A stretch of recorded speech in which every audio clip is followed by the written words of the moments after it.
Hello everyone, thank you for being here. Hope you have a relaxing and comfortable time with Stories for Happy Life channel. The sun filtered weakly through the fogged windows of Langston Intermediate School, casting pale morning light across the rows of desks. The hum of fluorescent lights overhead buzzed faintly as students trickled into room 214 for homeroom. The walls were plastered with motivational posters that no one read anymore. Believe in yourself. Every day is a fresh start. Effort equals success. For Jamal West, those slogans had faded into background noise months ago. He sat in his usual seat by the window, third row from the back, a spot that gave him a clear view of the dusty basketball courts outside. His pencil tapped steadily against his spiral notebook, a quiet rhythm that helped him think. Not out of anxiety, just habit.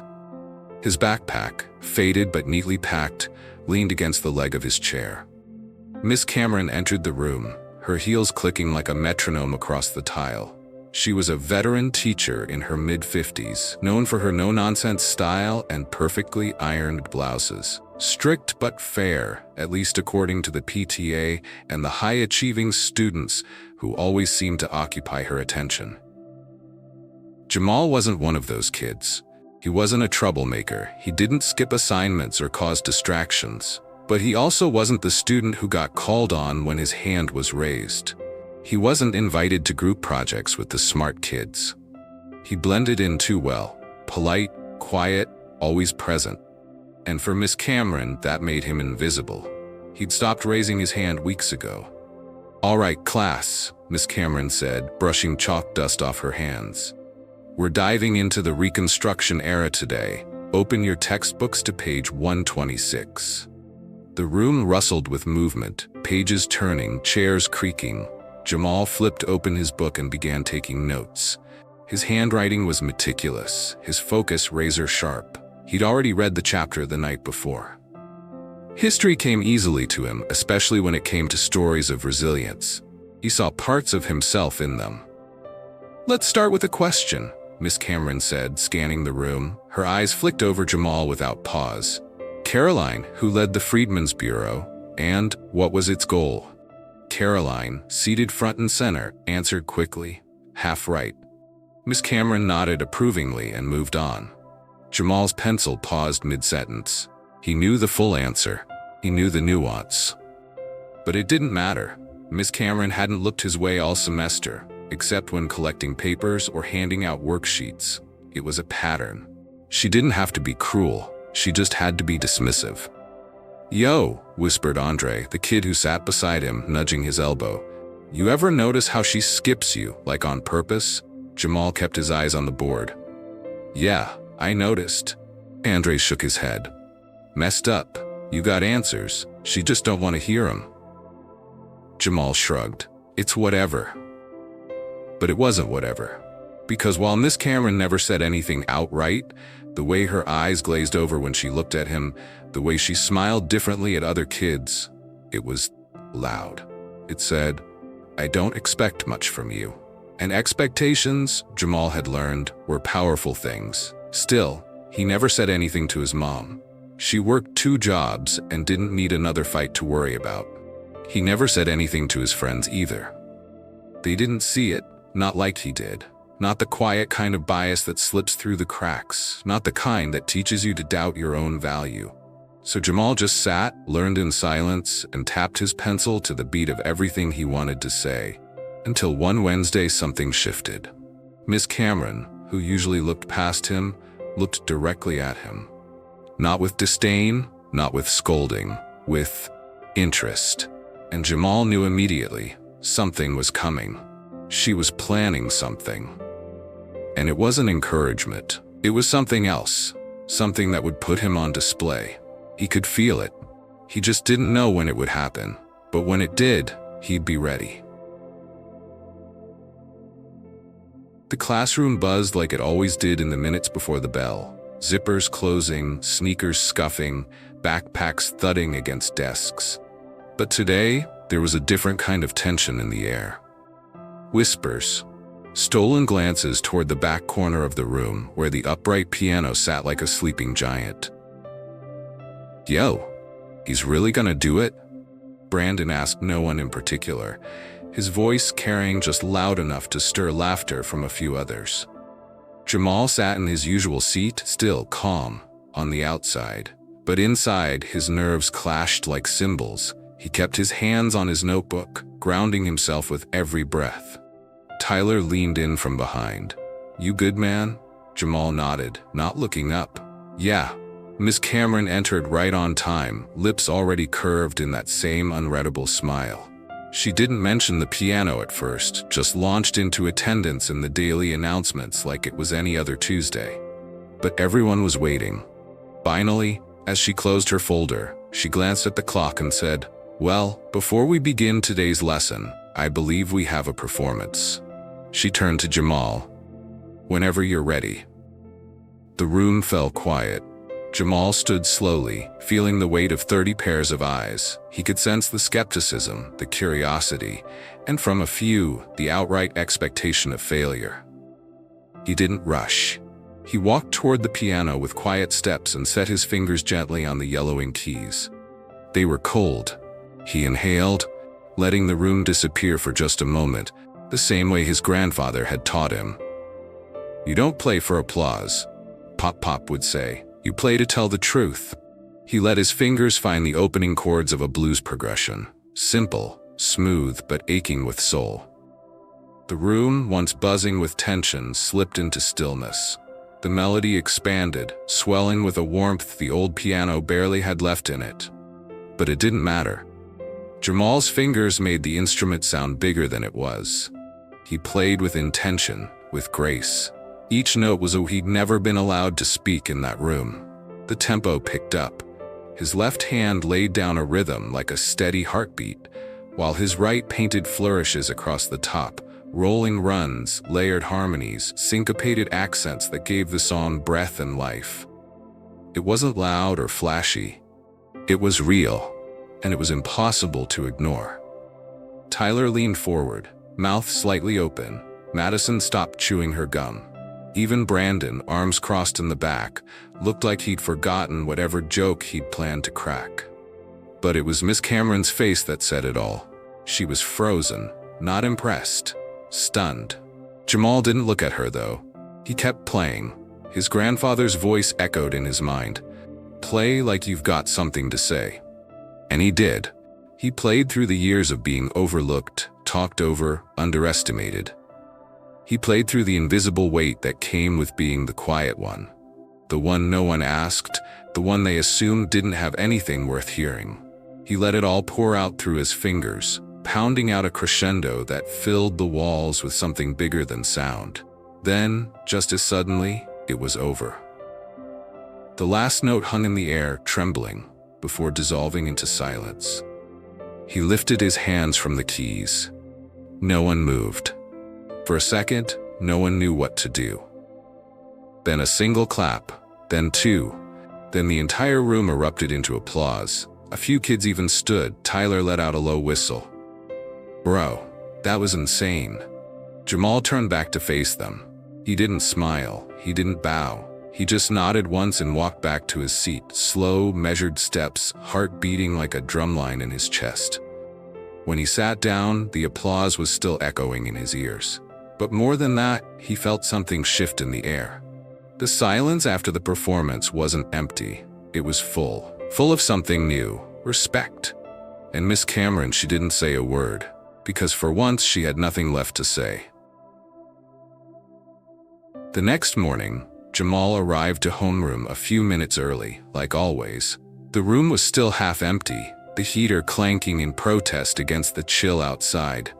He opened his notebook and began reviewing his notes from yesterday's lesson. His pencil tapped softly against the margin, his rhythm, his armor. Miss Cameron was already at her desk, flipping through a stack of lesson plans. Jamal felt her glance in his direction. Not a casual glance, a calculated one. He felt it in his chest before he saw it in her eyes.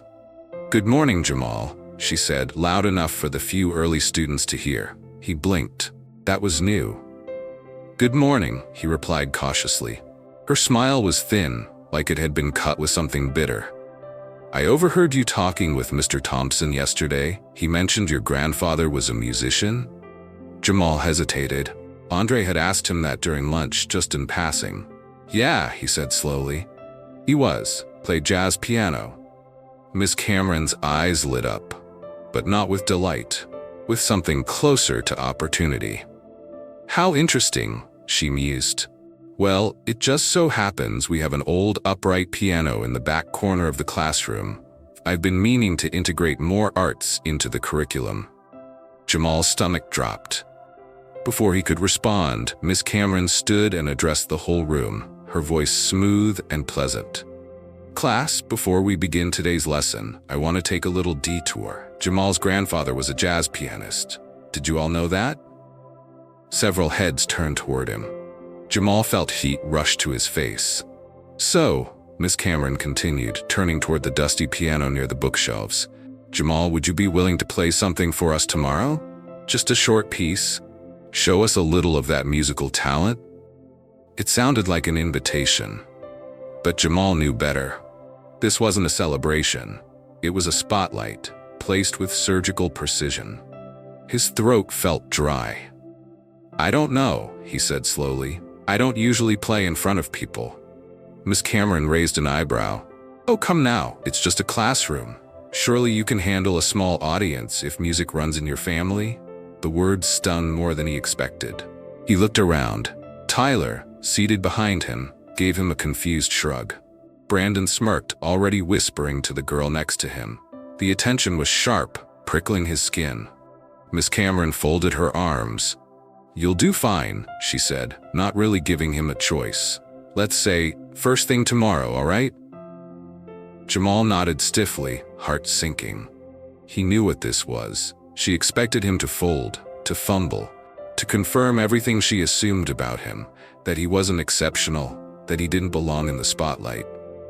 But she had no idea who his grandfather really was.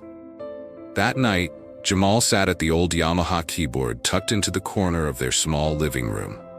The keys were worn, the pedals squeaked slightly when pressed, but it was familiar, safe. His mother leaned against the kitchen doorway, arms folded, watching. "You gonna tell me what this is about?" she asked gently. Jamal's fingers paused over the keys. "Miss Cameron wants me to play something for the class tomorrow." His mom's eyes narrowed. "That doesn't sound like her usual style." Jamal shrugged. "It's not. I think she's trying to set me up, make me mess up in front of everyone." His mother was silent for a long moment. Then she walked over, placed her hand gently on his shoulder. "Then don't give her what she wants." Jamal looked up at her. "Play," she said. "Play like Pop taught you. Play like it's yours." He nodded slowly. Then he began to practice, not to impress them, not even to prove anything, but to remind himself who he was. Because the next morning, the same woman who never saw him was going to be forced to listen. The last echoes of the applause had barely faded when Miss Cameron cleared her throat and reached for her lesson plan like nothing had happened. "Well," she said, her tone clipped, "thank you for that, Jamal. Let's move on." The class didn't move. No one opened their notebooks, no one reached for a pencil. A strange pause settled over the room. Madison Green raised an eyebrow from across the aisle. "That's it?" Miss Cameron glanced up. "Excuse me?" Madison folded her arms. "You made a whole show of asking him to play. He just crushed it, and now we're supposed to pretend it didn't happen?" A few murmurs rippled through the class. Tyler leaned back in his chair. "Kinda weird, Miss C. I mean, that was probably the coolest thing that's happened in here all year." Even Brandon, usually the class clown, nodded slightly. He made that busted piano sound like something out of a movie. Miss Cameron's lips thinned. "This is a classroom, not a concert hall. I gave Jamal an opportunity to share a talent, and he took it. That's the end of it." Jamal felt the heat creeping into his chest again, not from nerves this time, but something different, something deeper. He raised his hand slowly. Miss Cameron hesitated, then gave a curt nod. Yes? Jamal met her eyes. You didn't ask me to share a talent, he said evenly. You expected me to mess up. The room went still again. Every head turned toward him. Her expression tightened. That's a serious accusation. It's not an accusation, Jamal replied. It's a fact. He kept his voice calm, deliberate. You never called on me before. Not when I knew the answers. Not when I had my hand up. I don't think you ever saw me until yesterday. And then you heard something about my grandfather playing piano, and suddenly you wanted a performance. Miss Cameron blinked but said nothing. It wasn't encouragement, Jamal continued. It was a test. You thought you'd catch me slipping. Prove whatever you already thought about me. Brandon muttered, "Damn," under his breath. No one laughed. Tyler nodded slowly. He's not wrong. Miss Cameron's posture stiffened. That's enough. But Jamal wasn't done. You picked me to fail, he said. But I didn't. The silence that followed wasn't uncomfortable. It was electric, charged with truth. And it was spreading. Madison leaned forward. You know what? I've seen it too. You don't treat everyone the same. Several heads nodded in agreement now. The room was shifting, energy passing from one student to the next like sparks catching fire. Miss Cameron opened her mouth, closed it, then finally said, You're misunderstanding. I treat all my students equally. No, Jamal said softly. You treat us all the same. Once we prove ourselves. She stared at him, her face unreadable. Then for a moment, something broke through her careful mask. A flicker of discomfort, a sliver of realization. But she quickly looked back at her lesson plan. We're behind on today's material, she said briskly. Let's move on. No one argued, but no one leaned forward with interest either. The magic, the trust, the rhythm she'd once controlled was gone. Jamal sat back in his chair, heart still steady. He wasn't angry anymore. He was done. He'd said what needed to be said. And judging by the quiet, knowing looks exchanged around the room, he wasn't the only one who felt it. This wasn't about rebellion. It was about being seen. For the first time, he wasn't invisible anymore. The bell rang, sharp and final. Chairs scraped against the floor. Backpacks zipped. Students filed out of the room in small groups, their usual chatter hushed by the weight of what had just happened. But not Jamal. He moved slowly, calmly, collecting his things like a man with time on his side. There was no rush. No need to vanish before the moment could settle. Because this time, it belonged to him. Tyler waited by the door, a quiet grin tugging at his lips. Yo, he said as Jamal slung his backpack over his shoulder. You didn't just play today, you said something. Jamal nodded once. Felt like it was time. Yeah, well, Tyler gave him a fist bump. About time somebody did. As Jamal turned to leave, a voice stopped him, softer, hesitant. Jamal? He turned. Miss Cameron stood by her desk, her fingers lightly curled around the edge. The students were gone now. Just the two of them in a room still echoing with what had passed. She started, then paused. Her gaze dropped for a moment, then lifted again. You were right? Jamal didn't respond right away. He waited. She exhaled. I didn't see you? Not really. I thought I was being fair, but I was playing favorites. And I didn't even notice it until today. He gave a small nod. That's what I was trying to say. Another pause. Miss Cameron's expression shifted. Just a flicker, but genuine. Thank you for saying it. Jamal studied her for a beat, then said, It's not about me playing the piano. That was just proof. It's about how easy it was to look past me before that. She nodded slowly. I understand now. Good, he said, not unkindly. Because other kids in this school, they're going through the same thing. You don't see them either. Not yet. Miss Cameron looked down, a flush creeping into her cheeks. I'll do better. He didn't offer forgiveness.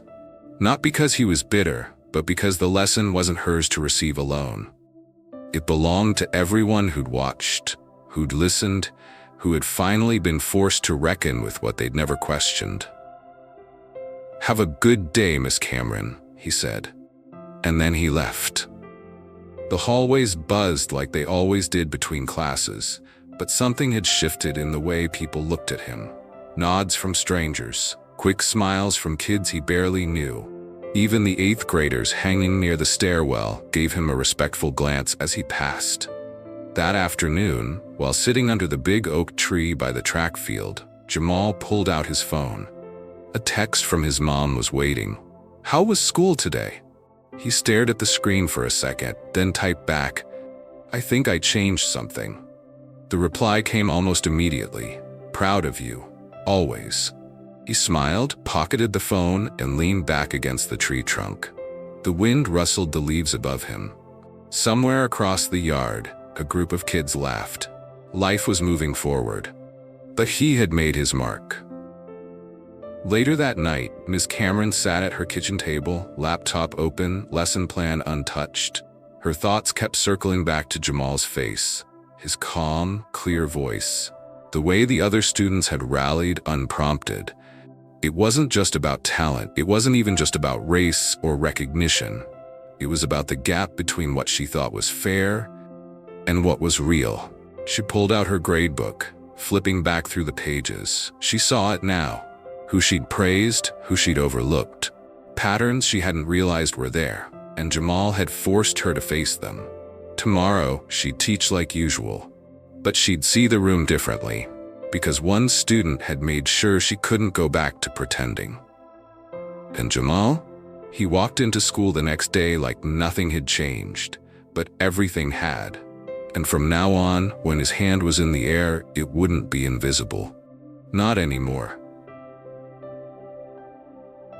What is the lesson of this story? 1. Don't underestimate someone just because they're quiet. Silence doesn't equal weakness or lack of talent. Sometimes, the quietest people carry the loudest power. 2. Bias can hide in plain sight, even in good intentions. Miss Cameron didn't think she was unfair, but her actions told a different story. We must all look closer at how we treat those we don't immediately connect with. 3. Let your talents speak when words aren't enough.